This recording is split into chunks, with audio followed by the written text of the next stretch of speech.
Notre Père qui es aux cieux, que ton nom soit sanctifié, que ton règne vienne, que ta volonté soit faite sur la terre comme au ciel. Donne-nous aujourd'hui notre pain quotidien. Pardonne-nous nos fautes comme nous les pardonnons à ceux qui nous ont offensés. Ne nous laisse pas tomber dans la tentation, mais délivre-nous du mal, car c'est à toi qu'appartiennent le règne, la puissance et la gloire au siècle des siècles. Seigneur, merci. Seigneur, merci. Seigneur, merci. Seigneur, garde-nous des cœurs reconnaissants en Jésus-Christ. Gloire à Dieu au plus haut des cieux et paix sur la terre parmi les hommes en tout lieu. Gloire à Dieu au plus haut des cieux et paix sur la terre parmi les hommes en tout lieu. Seigneur, bénis tous tes enfants. Seigneur, bénis tous tes enfants.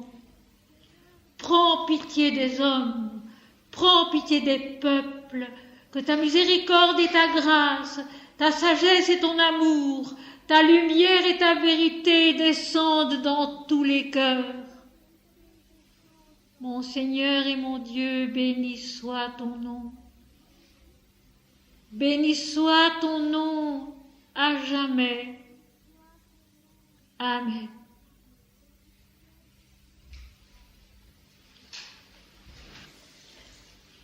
Mes très chers amis, bienvenue à vous tous, à ceux qui viennent de loin, à ceux qui viennent de près, bienvenue.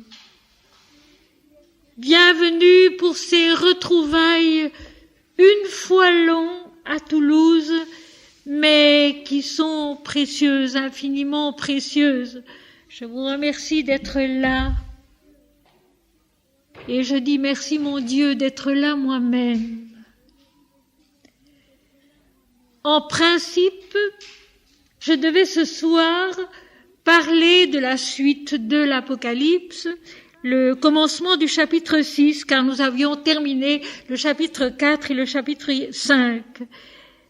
Mais ce soir, je vous apporte autre chose. Nous allons faire une coupure, une interruption qui, je pense, ne vous déplaira pas. Et je vais vous dire pourquoi. Tout au long de l'été dernier et dans les mois qui ont suivi, j'ai été habitée par un mot. Sans texte, sans réflexion particulière, j'étais habitée par un mot. Et ce mot, c'est Gethsémané. Et en novembre, quand j'ai pu recommencer à travailler, recommencer à écrire, c'est Gethsémané que j'ai travaillé, que j'ai recommencé à écrire. Et je pense que personne parmi vous ne sera désagréablement surpris si je vous parle non pas du 6e chapitre de l'Apocalypse, qui est donc le chapitre de l'ouverture du premier sceau, les chevaux qui sortent les uns après les autres avec leur signification fort intéressante, mais de Gethsémané. Et Gethsémané sera notre sujet de ce soir et de demain après-midi. Il est devenu immense en moi. Et c'est cette immensité que j'espère pouvoir vous apporter un peu ce soir et demain après-midi.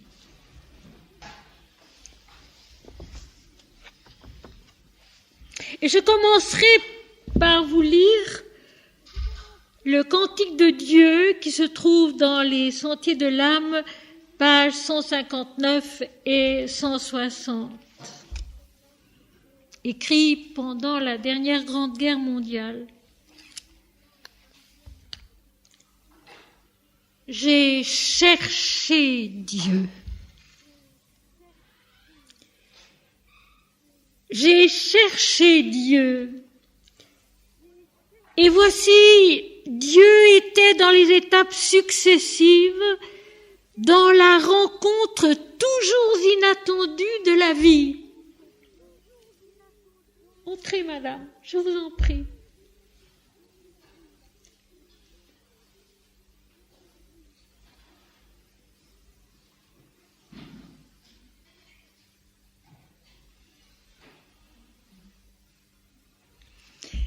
J'ai cherché Dieu. Et voici, Dieu était dans les étapes successives, dans la rencontre toujours inattendue de la vie. Je me suis adressée à tous ceux qui professaient Dieu, à tous ceux qui disaient sa gloire et sa sagesse. Et voici le visage qui ne trompe point, la parole qui ne dissimule point, la direction qui n'égare point et n'isole point, était au détour simple de la route, dans la supplication reconnue de mon cœur. Car quelqu'un avait préparé le chemin, qui savait les particularités du pays et les relais où l'on dépose sa fatigue et son angoisse avant d'aller plus loin dans le voyage. Quelqu'un a fait de sa démarche la démarche de tous, afin qu'il n'y ait qu'une seule prière et un seul déplacement, une seule oui et une seule réponse sous le jour d'un unique regard de gloire. Quelqu'un a fait de sa hardiesse leur hésitation et de sa certitude leur ignorance. Et la mesure qui était infinie est devenue la connaissance étroite et subordonnée. Et la grandeur qui n'avait pas son origine dans la distance est devenue pareille à toutes les choses qui sont dans la distance et dans la joie de la condition. Quelqu'un s'est revêtu de la tournure du Verbe et de sa familiarité. Pour eux tous qui sont dans la tournure et dans les rapports de l'amitié, quelqu'un s'est fait le voyageur, qui n'avait pas besoin du voyage pour connaître et pas besoin du but pour comprendre. Avec eux tous, il s'est fait suppliant sur le chemin qui éloigne et sur le chemin qui ramène, afin que soit connue la distance et disparaisse la contrée qui a été établie pour le voyage, afin que soit détruit tout ce qui se détourne et se distrait de la distance et crée ailleurs une dimension sans fondement.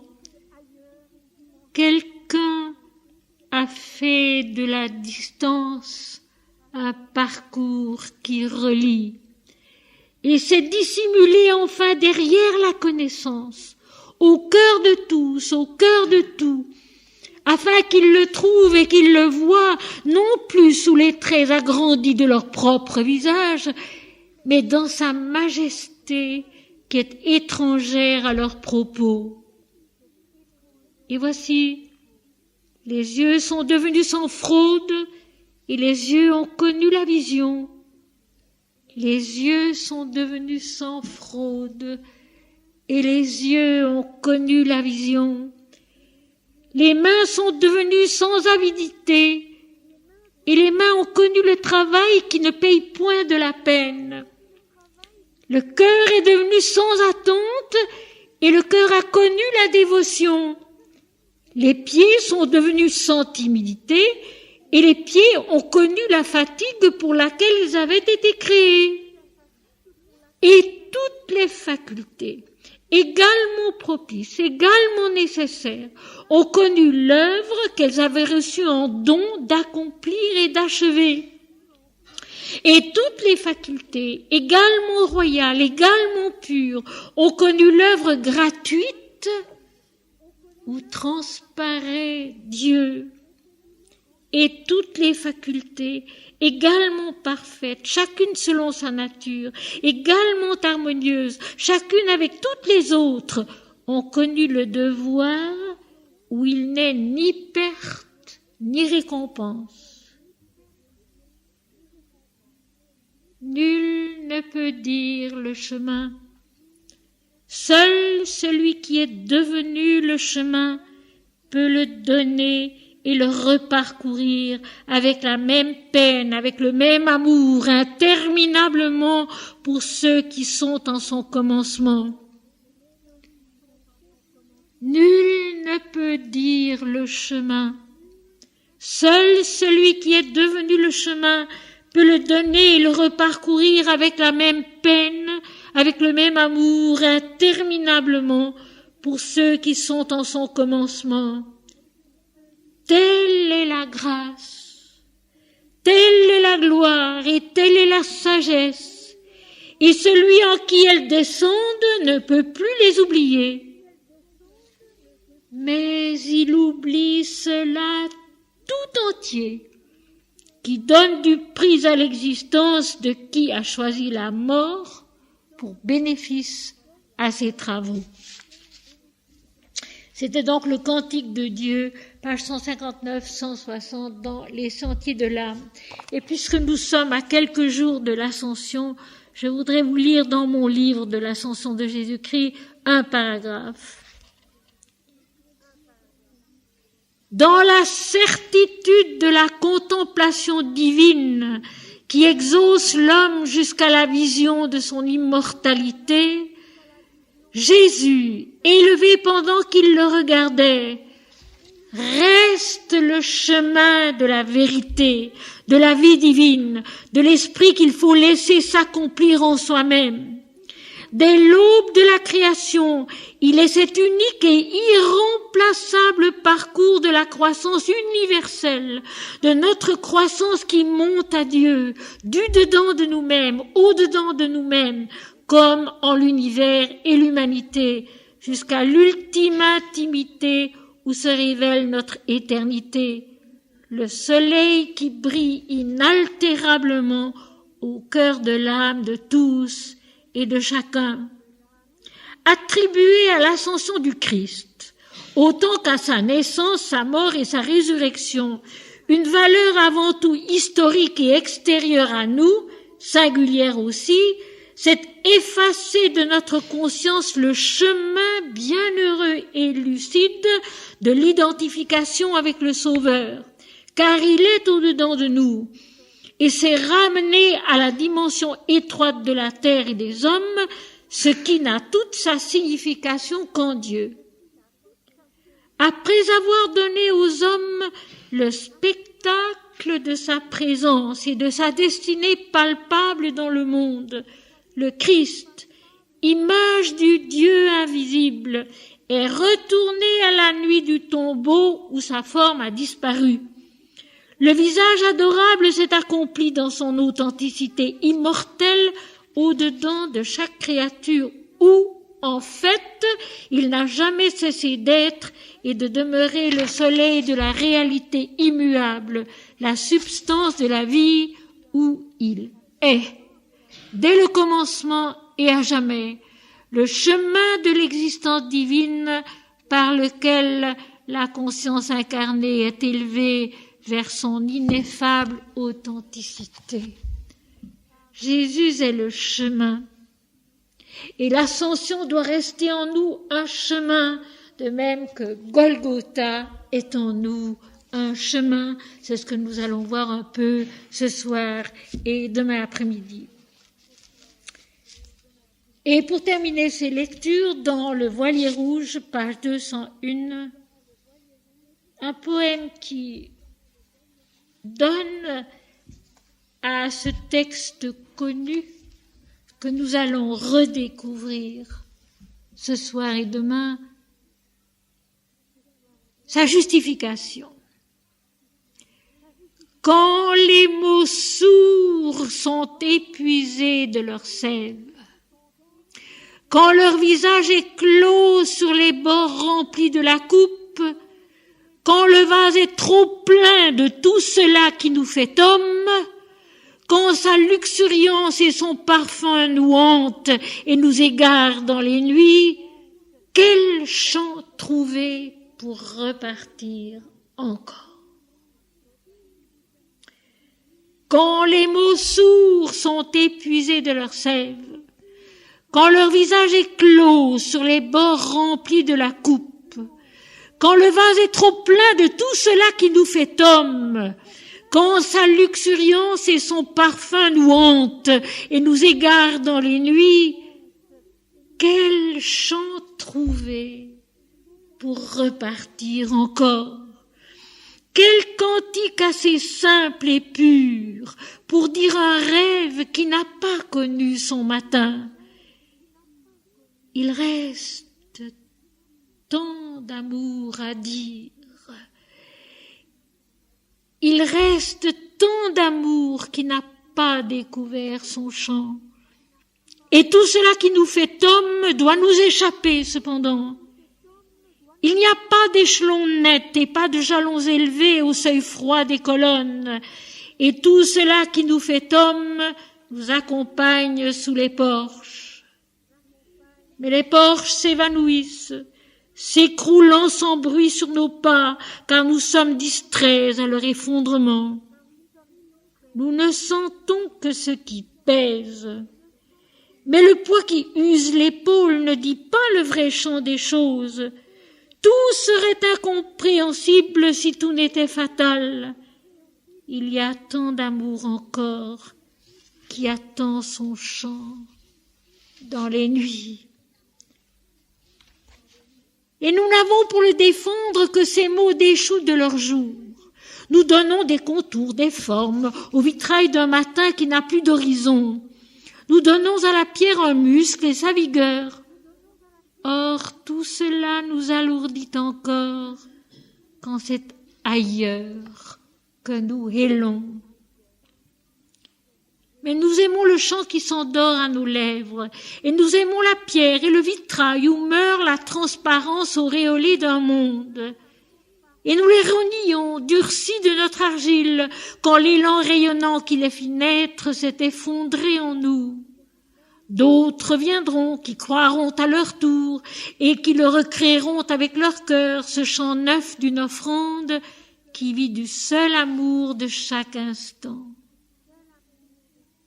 Au-delà des vitraux naît le matin sans bornes. Quand les mots épuisés sont sourds, quand leur visage est clos sur les bords remplis de la coupe, et qu'avec tout cela qui nous fait homme, nous nous obstinons vers les porches, car le but est ailleurs, et vit tout cet amour qui ne sait pas chanter encore, où vit tout cet amour assoiffé d'être à Dieu. Où vit tout cet amour assoiffé d'être à Dieu. Ce soir, nous préparerons Gethsémane lui-même en commençant par le début du chapitre 26 de l'Évangile selon saint Matthieu. C'est lui qui raconte le récit de la façon la plus complète. Chapitre 26 de l'Évangile selon saint Matthieu, avec peut-être un ou deux versets du chapitre 25 en passant. Chapitre 26 selon saint Matthieu, verset 1. Lorsque Jésus eut achevé tous ses discours, Jésus a parlé. Il a beaucoup parlé. Il a parlé à la foule. Il a parlé à ses disciples. Il a parlé aux pharisiens. Il a dit tout ce qu'il fallait dire et tout ce qu'il fallait comprendre. Il a beaucoup parlé des chapitres entiers de l'évangile selon saint Jean, de l'évangile selon saint Luc, ici aussi de l'évangile selon saint Matthieu, Marc également, raconte ce qu'a dit Jésus. Et Jésus a tout dit pour que nous puissions comprendre. Et ceux qui l'ont entendu de son temps n'ont pas compris.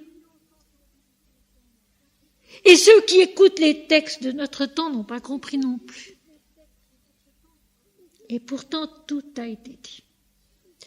Par exemple, au chapitre 8 de l'Évangile selon saint Jean, le verset 28, cette parole que je n'ai jamais entendue prononcer dans un sanctuaire et qui me paraît capitale, que j'espère développer avec le chapitre 8 de l'Évangile selon saint Jean à Crébérard, à la fin du mois de juin.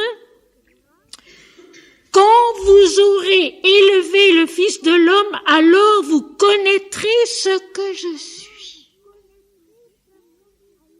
Quand vous aurez élevé le Fils de l'homme, alors vous connaîtrez ce que je suis. Autrement dit, pour comprendre Jésus, pour comprendre le Christ, il faut regarder haut.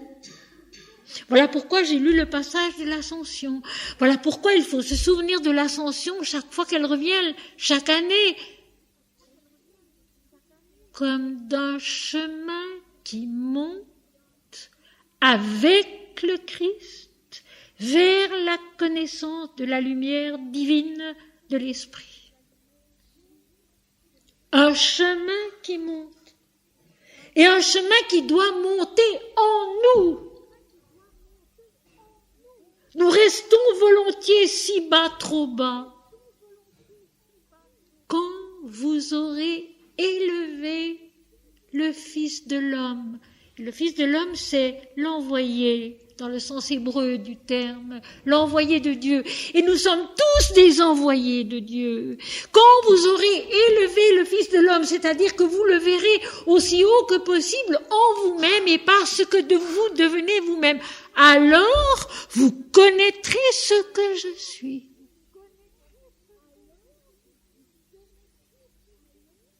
Jésus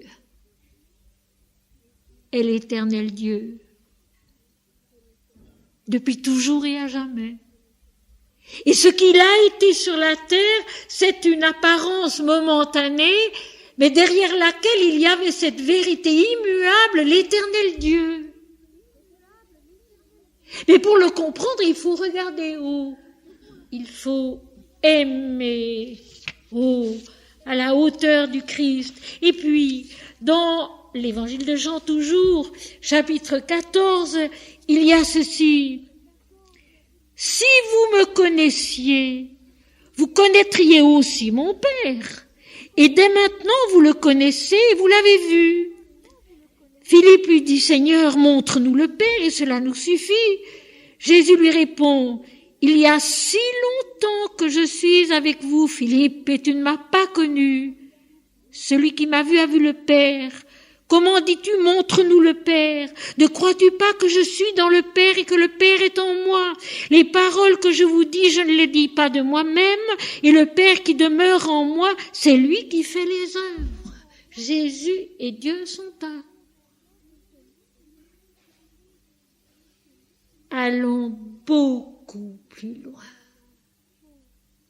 L'homme et Dieu sont un. L'humanité et Dieu sont un. Et c'est parce que l'humanité l'oublie, et c'est parce que le monde l'oublie, qu'il y a tant de malheurs, tant de souffrances, tant d'injustice, tant d'égoïsme et d'orgueil. L'homme et Dieu sont un. L'humanité et Dieu sont un. C'est une chose dont il faut se souvenir, et parce qu'ils sont un, ils sont tous les deux dans le processus de la sainteté.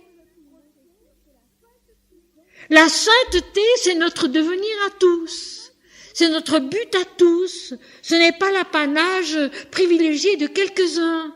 Nous sommes tous destinés à devenir la sainteté de Dieu sur la terre.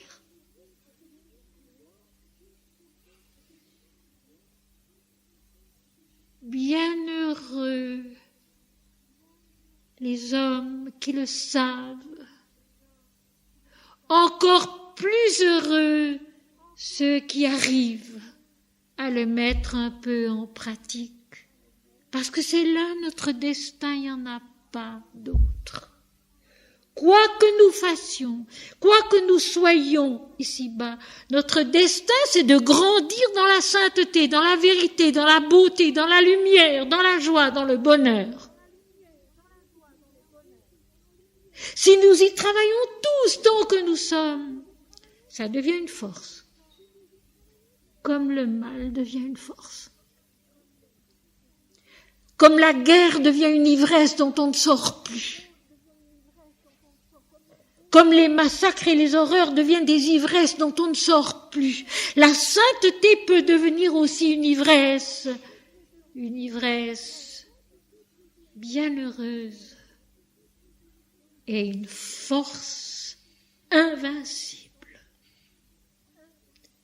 Triomphant des difficultés, triomphant de la maladie, triomphant de la mort, triomphant de tout pour donner le chemin de l'amour, le chemin de la lumière et de la vérité à tous les hommes, quels qu'ils soient. Il n'y a qu'une seule religion, sous tous les noms, sous tous les aspects qu'elle peut prendre ici-bas et qui sont nécessaires, il n'y a qu'une seule religion, la démarche de l'homme qui monte à Dieu parce qu'il se sent appelé par Dieu. Et ce sera ça, Gethsémane. Et c'est ça, Gethsémane, en nous. Et pas seulement en Jésus à ce moment-là, mais en nous. Lorsque Jésus eut achevé tous ses discours, il a beaucoup parlé, il a beaucoup expliqué, et sa façon d'expliquer était simple, mais encore à l'heure actuelle, on ne le comprend pas. Pourquoi ? Parce qu'on n'est pas capable de voir vraiment Dieu lui-même en lui. Dieu sur la terre. Dieu lui-même en Jésus. Dieu sur la terre. Donc indiscutable. Il dit à ses disciples, vous savez que la Pâque a lieu dans 2 jours et que le Fils de l'homme sera livré pour être crucifié. Alors ici, je donne une seule petite explication en passant. Livré, donc pas trahi. Jésus ne dira jamais trahi. Le verbe grec d'ailleurs dit paradidomie, livrer, donner. Et tout à l'heure, nous verrons une explication à ce sujet. Livré pour être crucifié, ce qui signifie simplement ceci, mon image, mon apparence va être effacée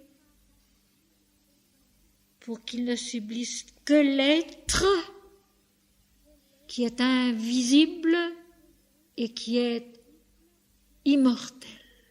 Je suis l'invisible immortel, je retourne à l'invisible immortel. Comme Jésus était à Béthanie, dans la maison de Simon le lépreux. Simon le lépreux, c'est donc un de ces malades que Jésus a guéri. C'était devenu un ami. Comme Jésus était à Béthanie, dans la maison de Simon le lépreux, une femme s'approcha de lui, tenant un vase d'albâtre qui renfermait un parfum de grand prix. Et pendant qu'il était à table, elle répandit le parfum sur sa tête. Un acte d'adoration, un acte merveilleux. Nous allons voir tout à l'heure la signification que lui donne Jésus. Il est là, chez un ami qui se nomme Simon, qui était aveugle et qui l'a guéri, qui voit, mais qui ne voit pas seulement avec ses 2 yeux de chair. Il voit Jésus et il l'aime. Il est devenu son ami. Au-delà de la guérison matérielle, il y a eu la guérison de son âme. Et vous savez, la maladie, c'est souvent ça, la grâce de la maladie. C'est qu'au-delà de la guérison matérielle, il y a cette grâce de la croissance intérieure où Dieu est devenu palpable, présent en nous. Les difficultés jouent le même rôle, si nous le voulons bien. Les difficultés de la vie, quelles qu'elles soient, jouent le même rôle, si nous le voulons bien. Découvrir que Dieu est là. Découvrir que Dieu nous soutient, nous aide, nous aime et nous guérit. Et au-delà de ça, connaître Dieu un peu plus. L'ascension. Connaître Dieu un peu plus. Dans le fond de son cœur. Dans le secret de son intelligence. Et ça, c'est Simon le lépreux. Ils sont à table et c'est un repas divin parce que Jésus est là. Et que les mots que Jésus dit, ce sont des mots divins, c'est Dieu qui parle, c'est un repas divin. Et voilà que survient une femme dont on ne sait rien et dont il n'est rien dit nulle part dans la Bible, qui s'approche de lui, qui tient un vase d'albâtre, qui déjà est quelque chose de précieux, contenant un parfum de grand prix. Et pendant qu'il était là à table, elle répandit le parfum sur sa tête.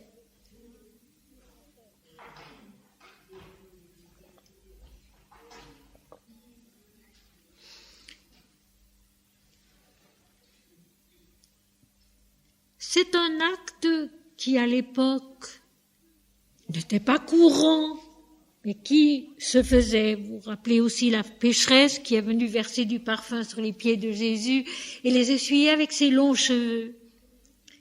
Ici, cette femme vient, sans un mot, offrir peut-être tout ce qu'elle a, en tout cas tout ce qu'elle est, son adoration, son amour pour Jésus et versant sur sa tête un parfum de grand prix en signe de dévotion, en signe de respect. Elle donne ce qu'elle a de meilleur, de plus beau, de plus cher. Et vous allez voir avec la suite des textes, elle a le sens, elle, de la dimension qu'est Jésus. Elle ressent au fond d'elle-même, plus ou moins consciemment, la dimension de ce qu'est Jésus. Et pour elle, le plus beau sera le meilleur, mais peut-être encore insuffisant. Elle verse donc sur sa tête un parfum de grand prix. Les disciples, voyant cela, s'indignèrent et dirent « À quoi bon cette perte ?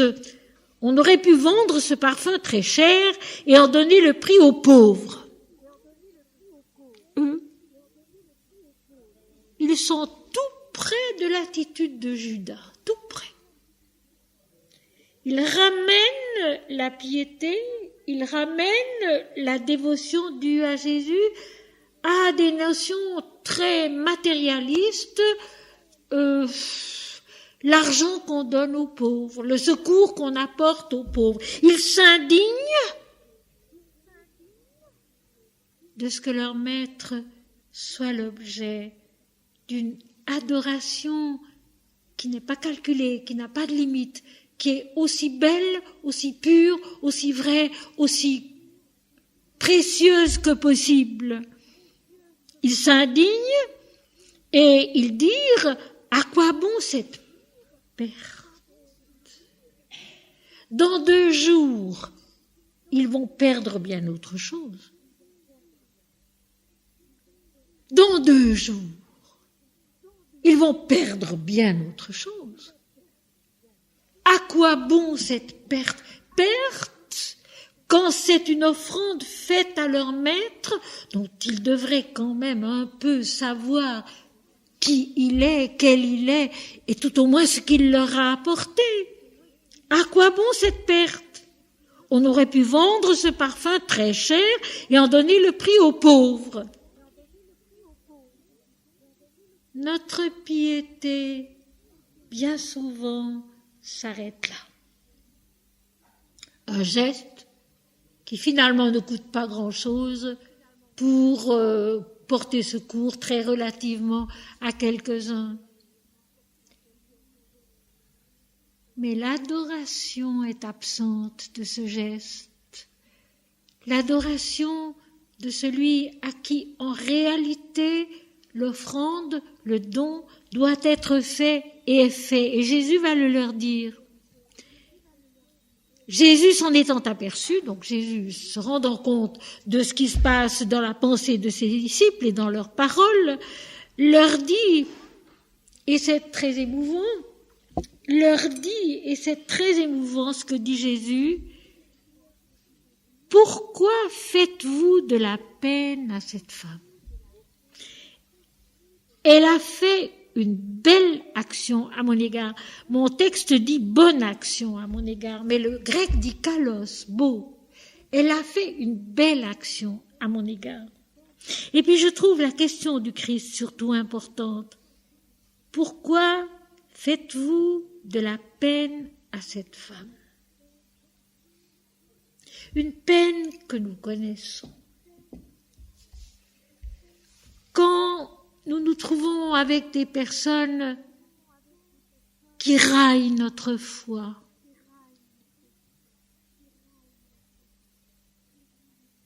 qui méprisent qu'on parle de Dieu ou qu'on pense à Dieu, ou qu'on cherche à faire des progrès dans une direction spirituelle. Longtemps, ça fait mal. Un jour, on ne s'en aperçoit plus. Mais longtemps, ça fait mal. Et c'est une souffrance. Et je sais, par des gens qui m'en ont parlé, qu'à leur travail, dans leur bureau, dans leur usine ou ailleurs, il leur est pénible de travailler dans une ambiance où effectivement la foi n'existe pas, l'amour de Dieu n'existe pas. Tout simplement la notion d'un progrès intérieur qui va vers le haut, vers la lumière de l'esprit n'existe pas. Ça fait très mal. Parce qu'on est longtemps très fragile dans ce domaine. On n'est soi-même pas très sûr, on est fragile et ça fait mal. Et souvent, j'ai entendu dire des personnes qui travaillent dans des bureaux, des usines ou ailleurs, ou même à l'école, que ça leur est difficile de cacher leur foi pour qu'on ne se moque pas d'eux. Eh bien, Matthieu 26, verset 10, Jésus leur dit, « Pourquoi faites-vous de la peine à cette femme? Pourquoi la blessez-vous? Elle a fait une belle action à mon égard. Elle a fait quelque chose de beau. Et quand on fait quelque chose de beau, c'est en l'honneur de la beauté, c'est en l'honneur du divin, c'est en l'honneur de ce qui est plus grand que nous. Il faut le respecter. Et puis dans le chapitre précédent, il y a donc ces phrases que nous connaissons, car j'ai eu faim et vous m'avez donné à manger, j'ai eu soif et vous m'avez donné à boire, j'étais étranger et vous m'avez recueilli, j'étais nu et vous m'avez vêtu, j'étais malade et vous m'avez visité, j'étais en prison et vous êtes venus vers moi. Les justes lui répondirent, Seigneur, quand t'avons-nous vu avoir faim et t'avons-nous donné à manger, ou avoir soif et t'avons-nous donné à boire? Quand t'avons-nous vu étranger et t'avons-nous recueilli, ou nu et t'avons-nous vêtu? Quand t'avons-nous vu malade ou en prison et sommes-nous allés vers toi? Et le roi leur répondit, je vous le dis en vérité, toutes les fois que vous avez fait ces choses à l'un de ces plus petits de mes frères, c'est à moi que vous les avez faites. Alors je vais retourner la phrase. Tout à l'heure Jésus le dira, les pauvres, vous les avez toujours avec vous, mais moi vous ne m'avez pas toujours. Les pauvres, les malheureux nous sont confiés, c'est un fait. Les pauvres, les malheureux nous sont confiés, c'est un fait. Mais si nous ne faisons que les aider matériellement parce que nous le pouvons, ça ne suffit pas. Il faut aimer Dieu en eux. Il faut que s'ajoute cette adoration de la femme, cette offrande intérieure qui n'a pas de prix et qui en chaque malheureux aime Dieu. Et qui en chaque malheureux sanctifie Dieu. C'est ainsi qu'on les aide vraiment, parce qu'on les élève.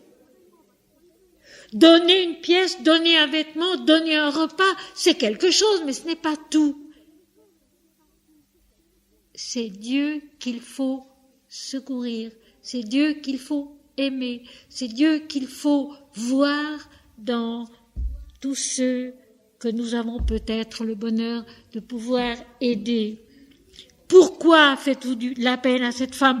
Pourquoi méprisez-vous son don qui est précieux, son adoration qui n'a pas de prix? Elle a fait une belle action à mon égard. Elle a eu envers moi un geste qui était juste et qui va rester un exemple. Car vous avez toujours les pauvres avec vous, mais vous ne m'avez pas toujours. Alors, aimer les pauvres comme étant Dieu, les secourir comme étant Dieu, c'est avoir Jésus avec soi toujours. En répandant ce parfum sur mon corps, elle l'a fait pour ma sépulture. Jésus va mourir dans l'ignominie. Elle a sanctifié sa mort avant l'heure.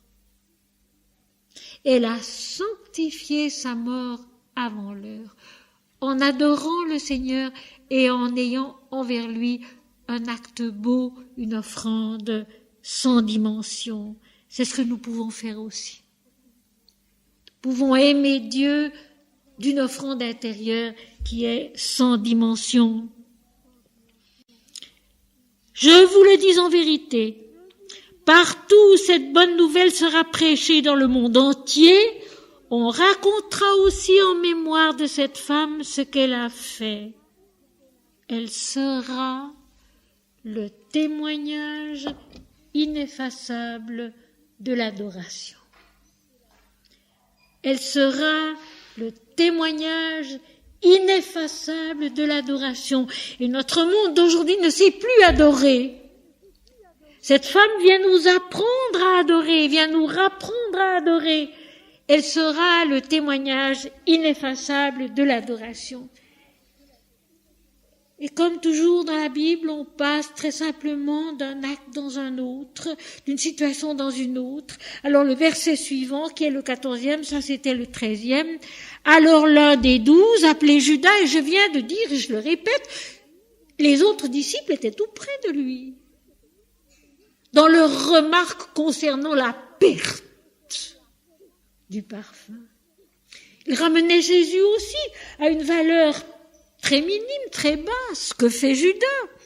Alors, sur ses paroles, sur ses actes, ce que Jésus vient de dire, l'adoration de la femme, le repas dans l'intimité d'un respect, d'un amour divin, l'un des 12, appelé Judas Iscariote, alla vers les principaux sacrificateurs, se tourne vers les traditions établies et reconnues. Il est décontenancé, il ne comprend plus. Il se tourne vers les traditions, les rites établis, reconnus. Les autorités reconnues, si vous voulez. Et il dit, que voulez-vous me donner et je vous le livrerai. Et ce qu'il ne sait pas, Judas, c'est qu'en livrant Jésus, il se livre lui-même à la mort. Judas, à ce moment-là, en livrant son maître, se livre lui-même à la mort. Et il va le livrer pour une somme dérisoire. Que voulez-vous me donner et je vous le livrerai? Ils lui payèrent 30 pièces d'argent, 30 cycles d'argent qui sont à peu près la valeur de 80 francs de notre époque, 80 francs, disons dans les années 70, donc encore beaucoup moins maintenant, pour une somme dérisoire. Parce qu'il n'a pas compris, parce qu'il n'a pas accepté, parce qu'il est en effet l'ouvrier de l'arrestation de Jésus sur le plan de l'erreur, sur le plan de l'incompréhension, sur le plan du mensonge. Depuis ce moment, il cherchait une occasion favorable pour livrer Jésus, et bien sûr, cette occasion favorable, elle se trouvera parce que maintenant, le processus de l'enchaînement des actes matériels est mis en route. Les principaux sacrificateurs et les anciens se réunirent dans la cour du souverain sacrificateur appelé Caïphe et ils délibérèrent sur les moyens d'arrêter Jésus par ruse et de le faire mourir. Voilà, maintenant la roue est en marche et tout va s'accomplir. Le premier jour des pains sans levain, les disciples s'adressèrent à Jésus pour lui dire « Où veux-tu que nous te préparions le repas de la Pâque ?» Et ce qui est beau dans ce moment-là, c'est que du rite, du souvenir, le souvenir du repas de la Pâque, qui rappelle la délivrance du peuple d'Israël qui peut sortir du pays d'Égypte par la main puissante de l'Éternel, qui frappe les premiers-nés de tous les Égyptiens, même du Pharaon, ce souvenir, ce rite, va être le départ d'où jaillira une révélation inouïe. Une révélation merveilleuse et inouïe. Où veux-tu que nous te préparions le repas de la Pâque ? Il répondit, allez à la ville, chez un tel, et vous lui direz, le maître dit, mon temps est proche, je ferai chez toi la Pâque avec mes disciples. On sent tellement que Jésus, lui, il est déjà au-dessus des moments, au-dessus des événements. Il est dans ce cheminement qui le conduira à Gethsémani, qui le conduira à Golgotha. Et il dit tout simplement à ses disciples, allez à la ville chez un tel, chez quelqu'un qu'il connaissait, un restaurateur qu'il connaissait, et vous lui direz, le maître dit, mon temps est proche. Une des plus belles paroles du Christ, à mon avis, c'est quand il répond si souvent, mon heure n'est pas encore venue. Mon heure n'est pas encore venue, ce n'est pas encore le moment. Ce n'est pas encore le moment. Et maintenant, il dit, mon heure est proche, mon temps est proche. C'est le moment, Dieu va venir. Dieu va venir et faire ce qu'il veut faire, ce qu'il doit faire pour que les hommes puissent suivre le chemin de leur propre rédemption, que je suis en eux. Allez et dites-lui, mon temps est proche, je ferai la Pâque avec mes disciples chez toi. Il va préparer ce repas, il va le prendre avec ses disciples. Les disciples firent ce que Jésus leur avait ordonné et ils préparèrent la Pâque. Donc avec les pains sans levain, avec le vin, avec l'agneau rôti et non pas cuit dans le lait de sa mère, rôti, le feu étant purificateur par essence. Les disciples firent ce que Jésus leur avait ordonné et ils préparèrent la Pâque. Le soir étant venu, il se mit à table avec les 12. Et il leur dit, le Fils de l'homme s'en va selon qu'il est écrit de lui. Et là, je répète ce que je dis toujours. Les Écritures n'annoncent pas ce qui va arriver dans le temps. Les Écritures disent ce qui est vrai toujours. Or, il y a toujours une passion avant la Pâque. Il y a toujours un sacrifice avant une réalisation. Il y a toujours un effacement de soi avant une progression dans l'esprit et par l'esprit. Le Fils de l'homme s'en va selon qu'il est écrit. Et Jésus l'a dit, il vous est avantageux que je m'en aille, car si je ne m'en vais pas, l'Esprit Saint, le Paraclet, ne viendra pas vers vous. Mais si je m'en vais, je vous l'enverrai. Et il vous conduira dans toute la vérité. C'est-à-dire, il vous accompagnera de sa force, de sa lumière, pour que peu à peu vous grandissiez en esprit et en vérité. Donc, le Fils de l'homme va s'effacer, l'image s'efface, pour qu'il ne reste que la lumière. Et au matin de Pâques, le tombeau sera vide. Il ne restera que la lumière, qui est la preuve que ce qui s'est passé a été vrai, et que désormais c'est la lumière qu'il faut que l'homme cherche à retrouver au-dedans de lui-même.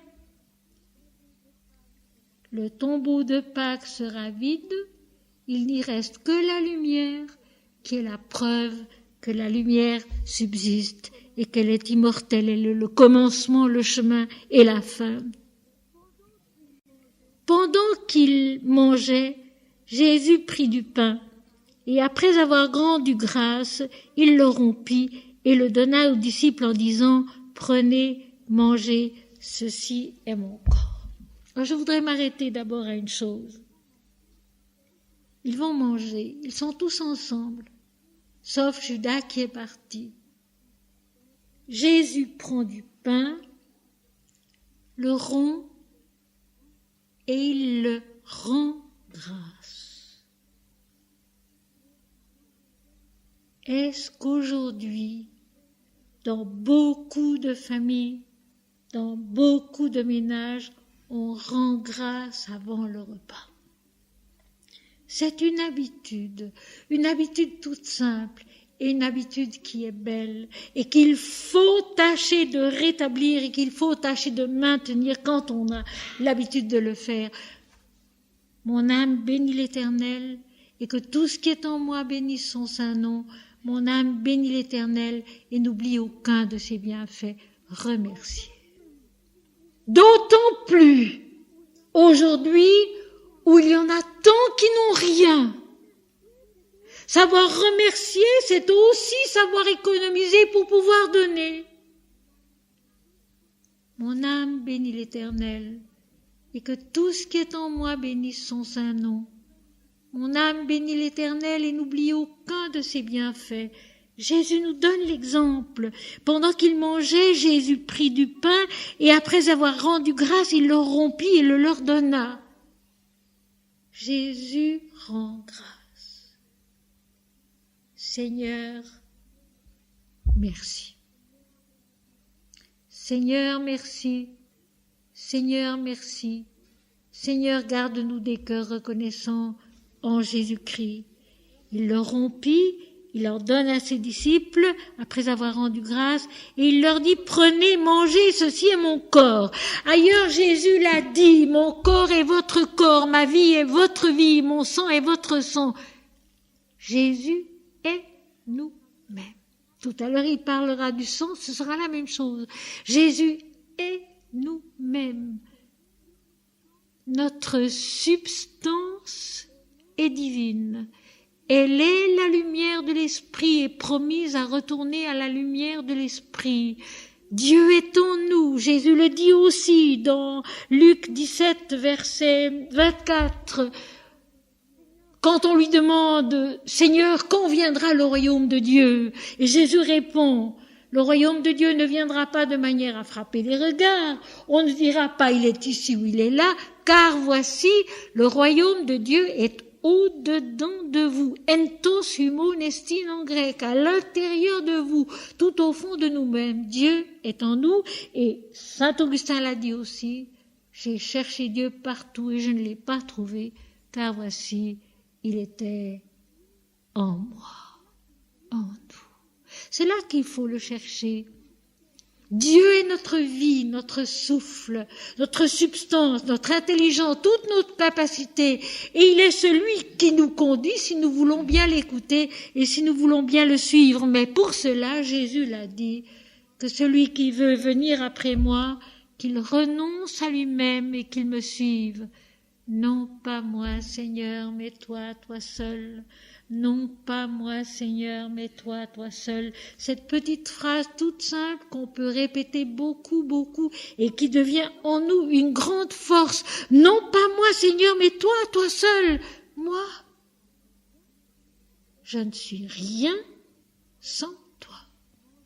Prenez, mangez, ceci est mon corps qui vous nourrit, mon corps qui vous permet d'être, mon corps qui vous permet de grandir et de vous élever à Dieu.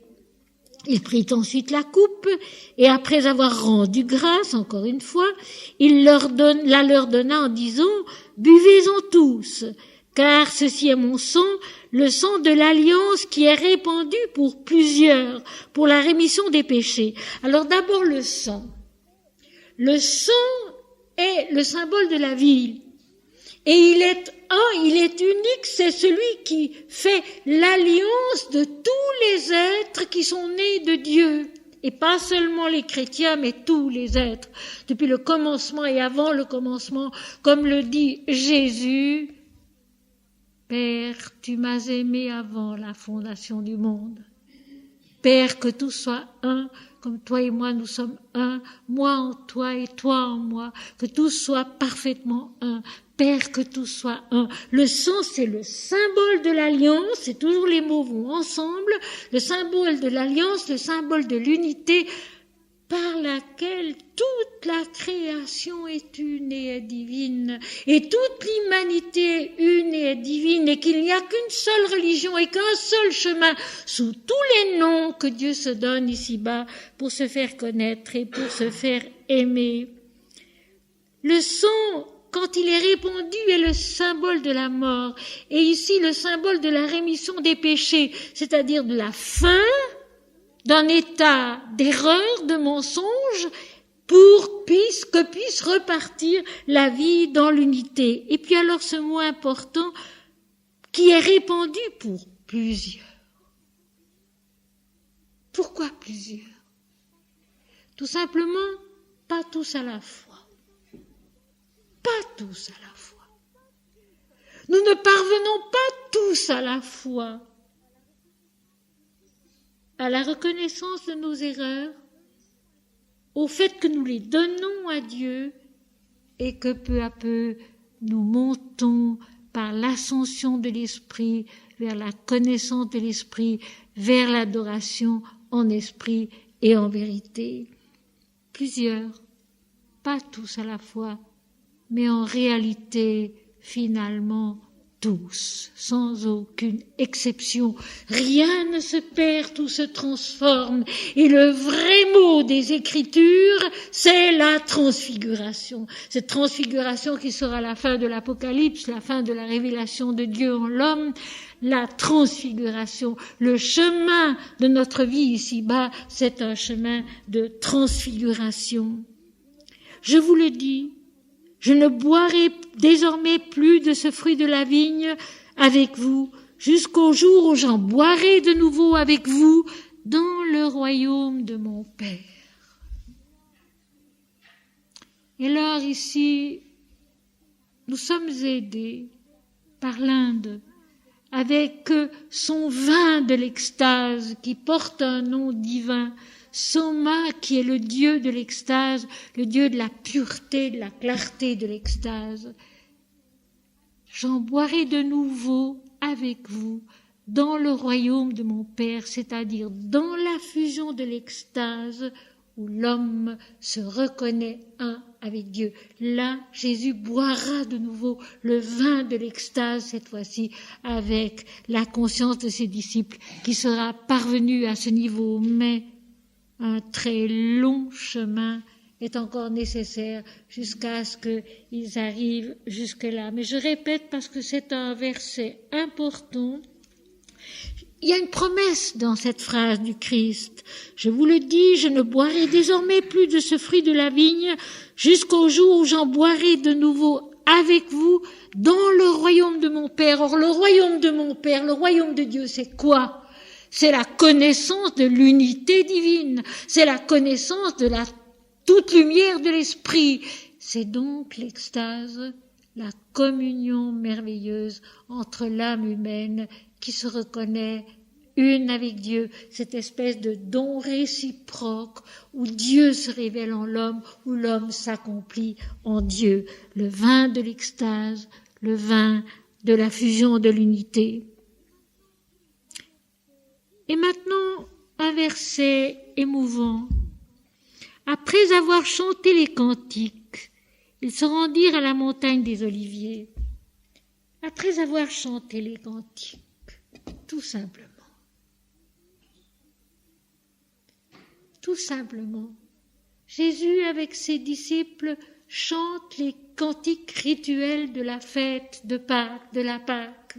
Il fait le repas de la Pâque, il chante les cantiques qui sont à la louange de l'Éternel, qui a délivré Israël de la servitude dans le pays d'Égypte. Au fond, commencer à délivrer le peuple d'Israël de la servitude de l'ego, du moi-je, c'est le commencement du long parcours à travers le désert où le peuple devra apprendre à obéir à l'Éternel, à manger la manne, mais exactement comme l'Éternel l'a prescrit et pas autrement, à croire en lui, à avoir confiance en lui. Le peuple d'Israël murmurera, le peuple d'Israël regrettera même le pays d'Égypte. Ce long chemin qui est un chemin intérieur de la piété, de la persévérance qui s'efforce de grandir en Dieu, et ça n'est jamais facile. Ils en chantent les cantiques, tout simplement.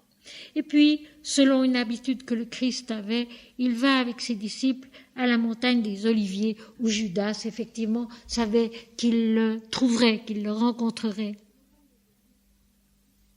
Le mont des Oliviers. Gethsémane. Gethsémane qui vient de deux mots grecs qui signifient le pressoir à huile. Ce lieu saint. Dans l'Inde, on vous enseigne qu'il faut s'efforcer de se recueillir chaque jour au même endroit, au même moment si possible, parce que ce lieu devient un lieu saint où la prière vient plus facilement, où le recueillement descend plus facilement en nous, où déjà il y a des prières, où déjà il y a une atmosphère, un enseignement qui est là et qu'on retrouve quand on s'y rend.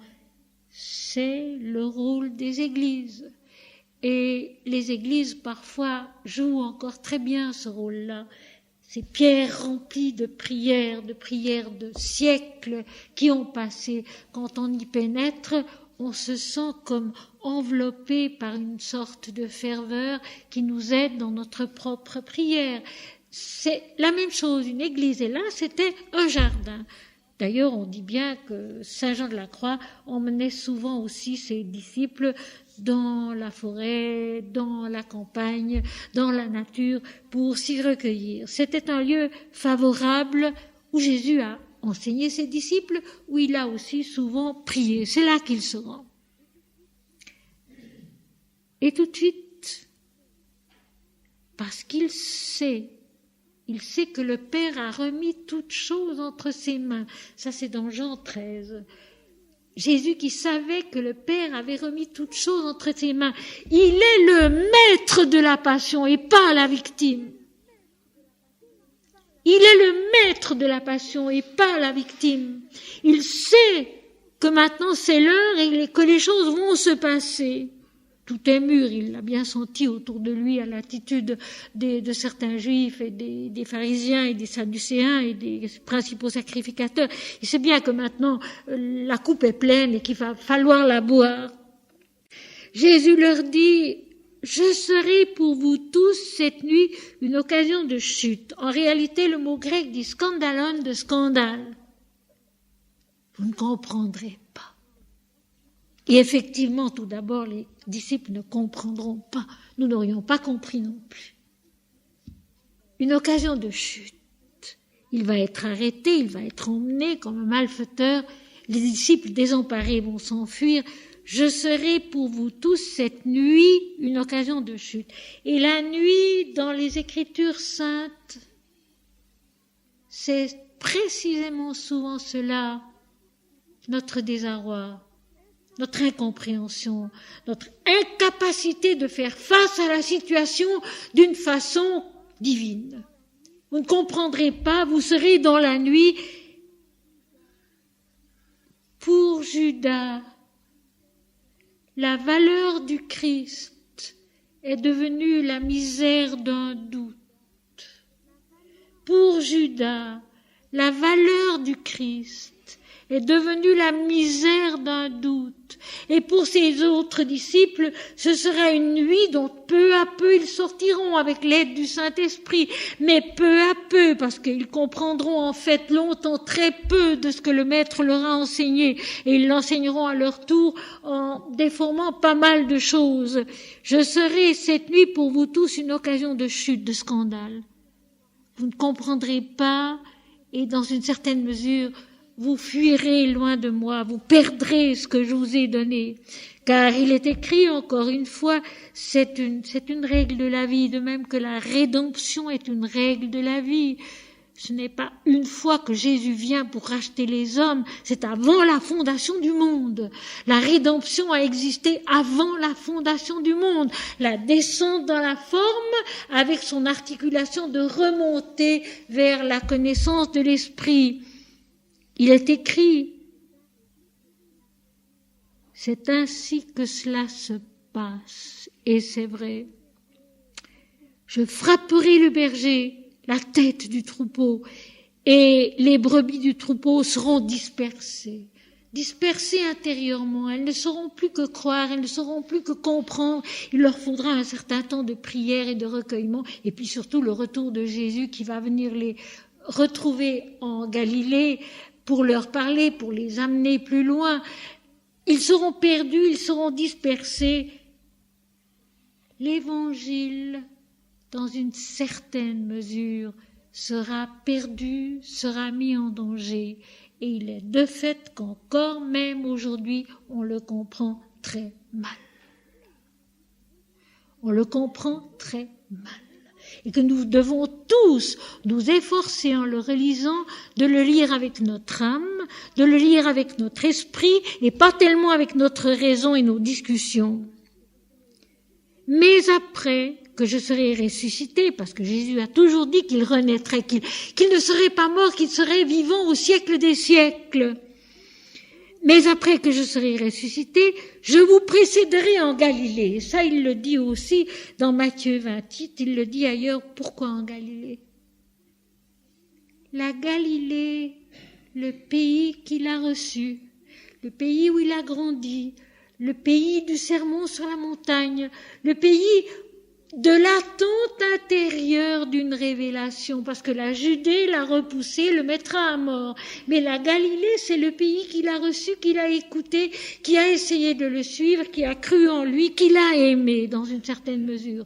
En Galilée, la Galilée, elle est en nous.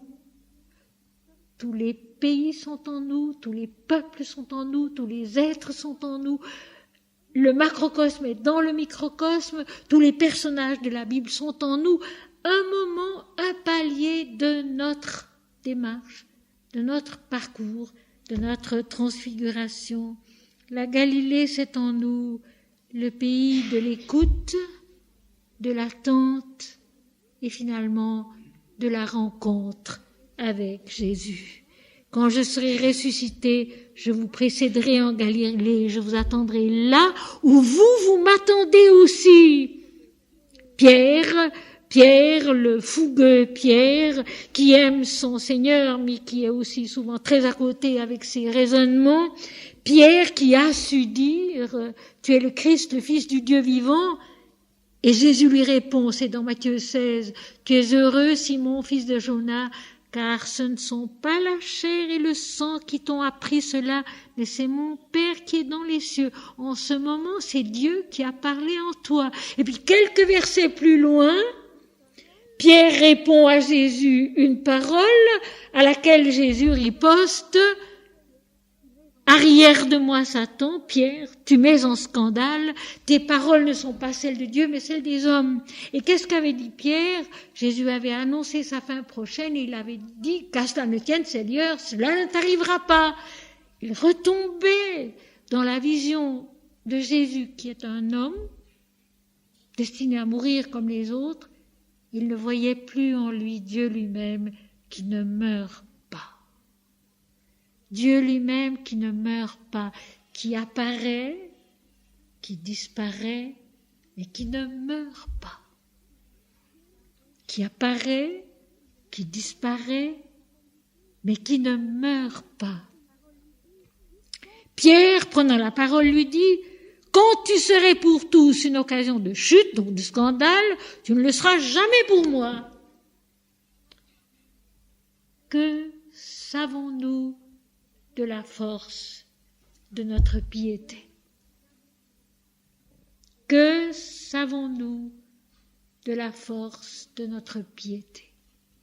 Affirmer que jamais on ne reniera le Christ, jamais on ne sera scandalisé pour lui, c'est bien dangereux, parce qu'il suffit souvent de peu de choses pour que tout soit par terre en nous. Vous savez, un récit comme celui-là, les épreuves de la vie, les difficultés de la vie, ce sont des pierres de touche. Ce sont des pierres de touche auxquelles nous voyons ce que vaut notre foi, ce que vaut notre amour du Christ et de Dieu, si ça tient ou si ça ne tient pas. Et bien souvent, ça ne tient pas. Alors il faut recommencer. Mon Seigneur et mon Dieu, toi seul. Mon Seigneur et mon Dieu, toi seul. Non pas moi, Seigneur, mais toi, toi seul. Pensez à la femme qui vient avec un vase d'albâtre, un précieux parfum, et qui le verse sur la tête de Jésus. Adoré. Avec tout ce qu'on a de meilleur en soi. Adoré. Avec tout ce qu'on a de meilleur et de plus précieux en soi. Pierre, prenant la parole, lui dit, ça c'est la raison mentale dualiste qui parle, quand tu serais pour tous une occasion de chute, de scandale, tu ne le seras jamais pour moi. Et pourtant, il pouvait se rappeler, Pierre, que très peu de temps auparavant, Jésus l'avait déjà repris. À un moment donné, il était tout en haut et 2 secondes après, il était tout en bas. Jésus lui dit, je te le dis en vérité. Je rappelle que ce « en vérité » qui veut dire de façon sûre, de façon certaine, du haut de.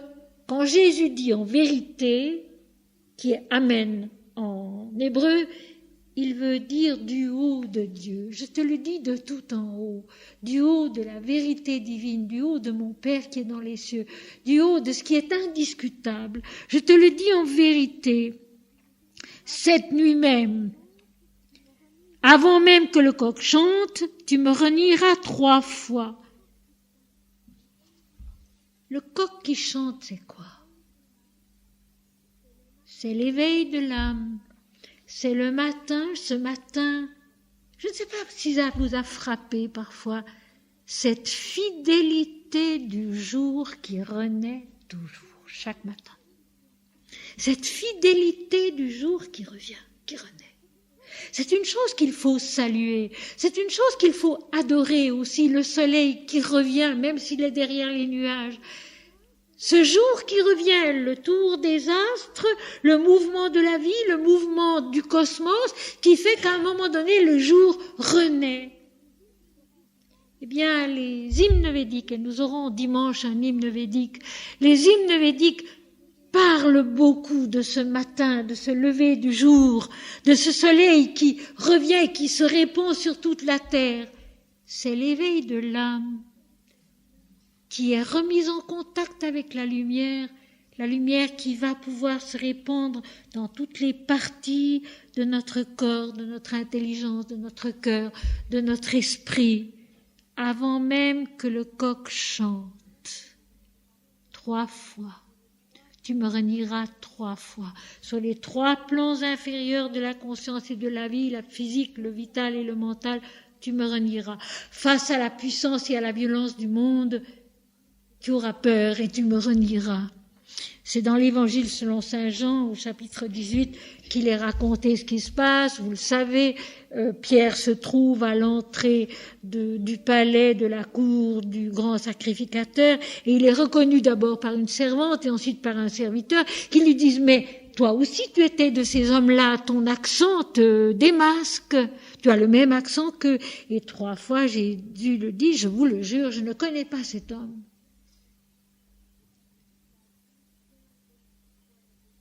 La douceur de la foi répond, il est ma vie et il est votre vie aussi. La douceur de la foi répond, il est ma vie et il est votre vie aussi. Mais à ce moment-là, Pierre ne pouvait pas encore, plus tard il pourra. À ce moment-là, il ne pouvait pas encore. Pierre lui répondit, quand il me faudrait mourir avec toi, je ne te renierai jamais. Et tous les disciples dirent la même chose. L'être entier, tous les disciples, tous les éléments de notre être aiment Jésus. D'une certaine façon, encore trop faible, encore trop incertaine, encore surtout très inconsciente, et affirme, mais Seigneur, nous t'aimons, nous ne te renierons jamais. Et le verbe grec, c'est aparneomai, et aparneomai veut dire refuser, repousser.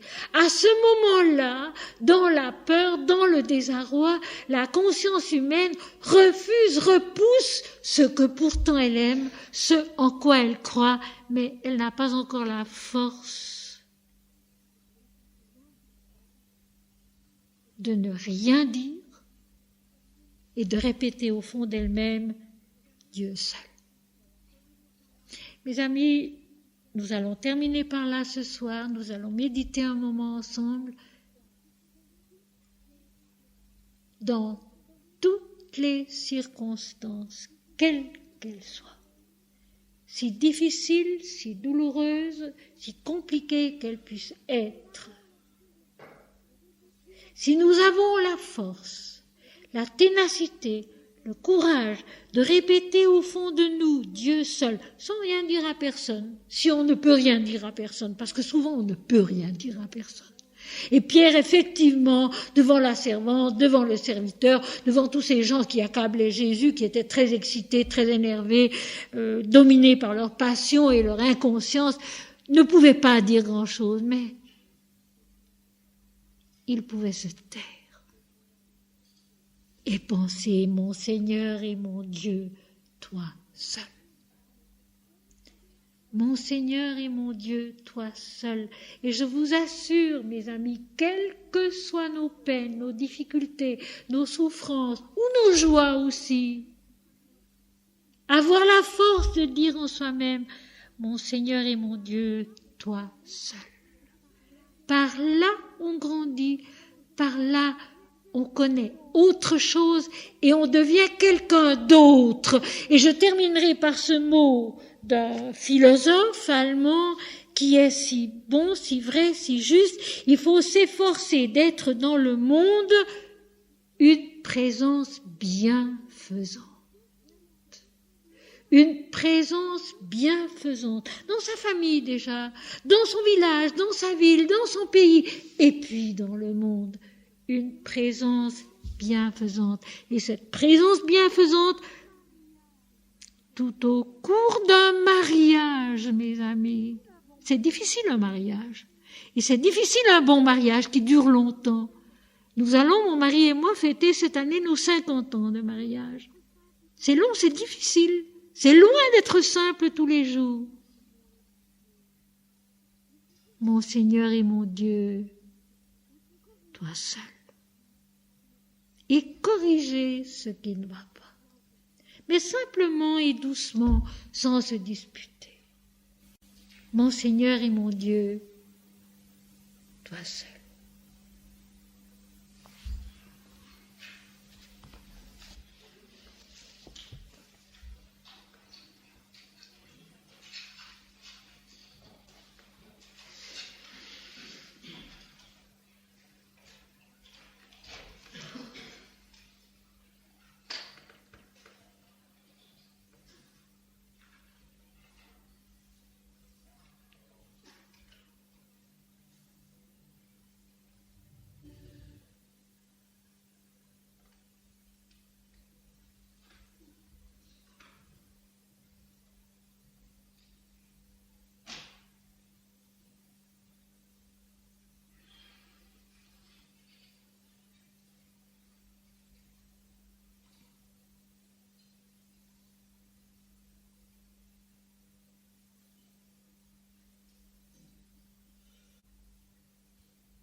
Je suis venu comme une lumière dans le monde, afin que vous ne soyez pas dans les ténèbres.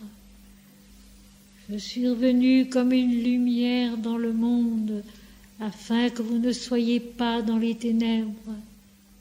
Celui qui croit en moi, croit non pas en moi, mais en celui qui m'a envoyé. Celui qui me voit, voit non pas moi, mais celui qui m'a envoyé. Les paroles que je dis ne viennent pas de moi-même, mais de celui qui m'a envoyé, et celui qui m'a envoyé à la vie éternelle.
Grandir en Dieu, c'est s'oublier soi-même. S'oublier soi-même, se donner soi-même, par amour de la vérité seule, la grande leçon de Gethsémani. Le don de soi, par amour de la vérité seule, la grande leçon de Gethsémani.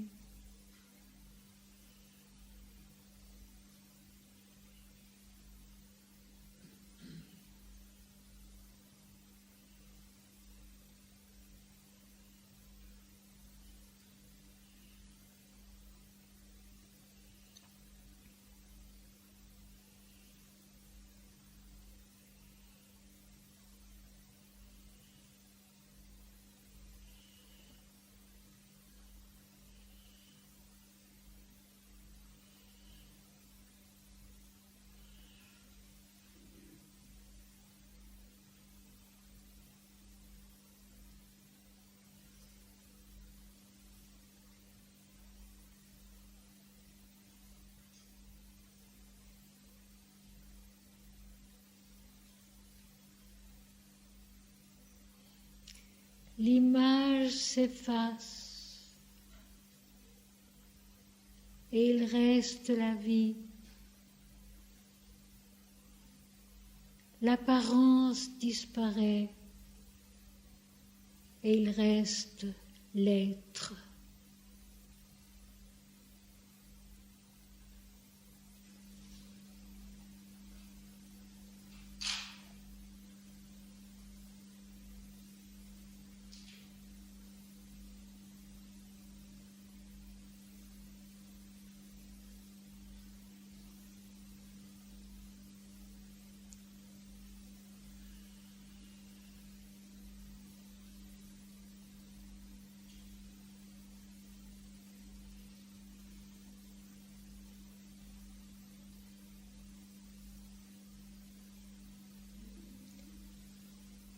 Je vous donne ma paix.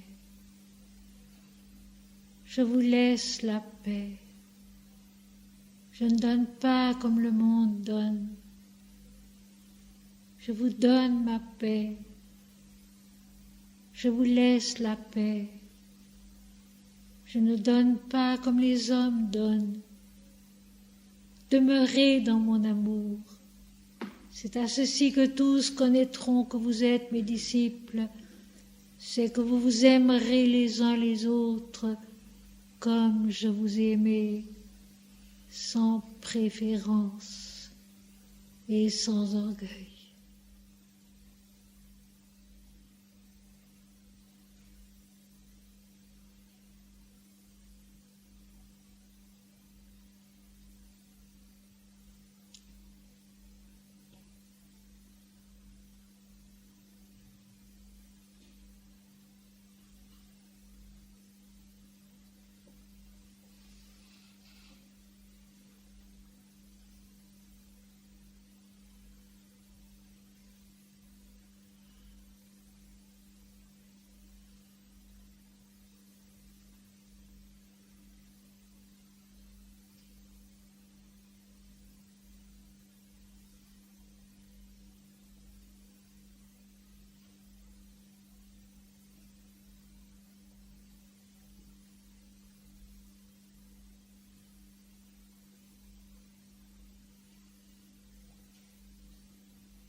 Seigneur, enseigne-nous la vérité, ta vérité. Seigneur, enseigne-nous l'amour, ton amour. Seigneur, enseigne-nous la sainteté, ta sainteté. Seigneur, enseigne-nous la droiture, ta droiture. Seigneur, accorde-nous l'adoration, ton adoration. Notre Père qui es aux cieux, que ton nom soit sanctifié, que ton règne vienne, que ta volonté soit faite sur la terre comme au ciel. Donne-nous aujourd'hui notre pain quotidien. Pardonne-nous nos fautes comme nous les pardonnons à ceux qui nous ont offensés. Ne nous laisse pas tomber dans la tentation, mais délivre-nous du mal, car c'est à toi qu'appartiennent le règne, la puissance et la gloire, au siècle des siècles. En avant, toujours en avant. Au bout du tunnel, il y a la lumière. Au bout du combat, il y a la victoire. Au bout de l'amour, il y a Dieu.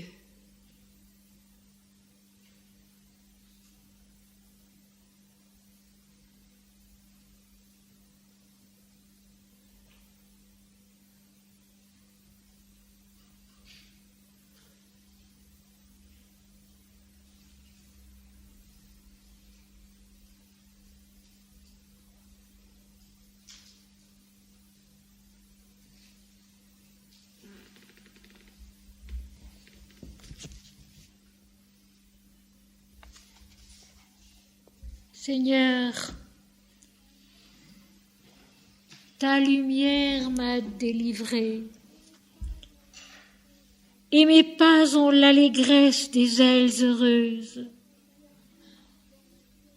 Tu as mis dans mon cœur ton amour, tu as mis dans mes yeux ta clarté, tu as mis sur mon front ta noblesse, et mes hanches ont acquis ta démarche. Dans le sol que je foule passe un frisson bienheureux. Dieu, tu es Dieu, et j'ai cessé d'être. Cette forme qui erre si menue sous le ciel plein de tes étoiles, était-ce moi ?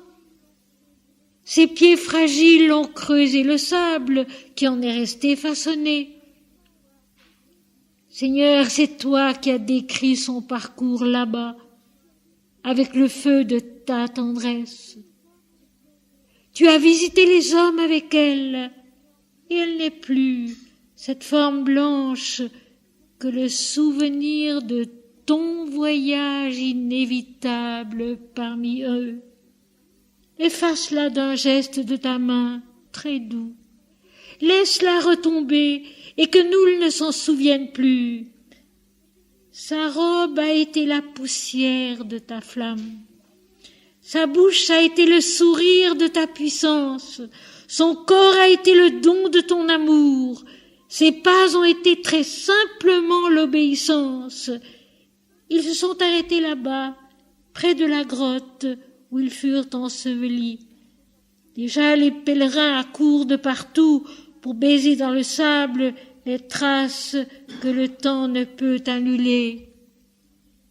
Seigneur, il reste un peu de ta lumière au cœur de notre nuit, que ta main la dispense, et que l'âme l'étreigne, fugitive qui nous revient sur d'autres ailes, à chaque aurore.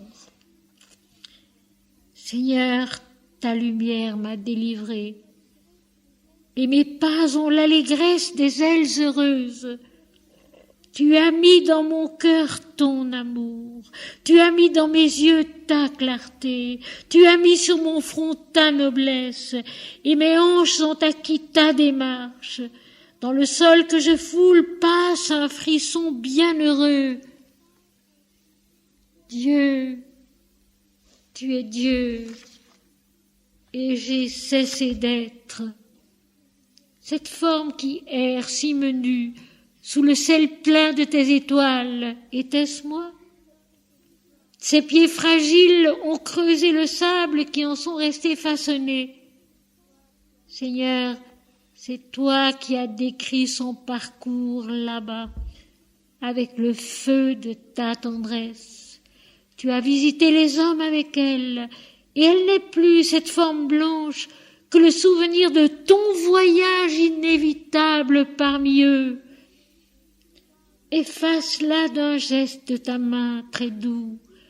Laisse-la retomber, que nul ne s'en souvienne. Sa robe a été la poussière de ta flamme. Sa bouche a été le sourire de ta puissance. Son corps a été le don de ton amour. Ses pas ont été très simplement l'obéissance. Ils se sont arrêtés là-bas, près de la grotte où ils furent ensevelis. Déjà les pèlerins accourent de partout pour baiser dans le sable les traces que le temps ne peut annuler. Seigneur, il reste un peu de ta lumière au cœur de notre nuit. Que ta main la dispense et que l'âme l'étreigne, fugitive qui nous revient sur d'autres ailes à chaque aurore.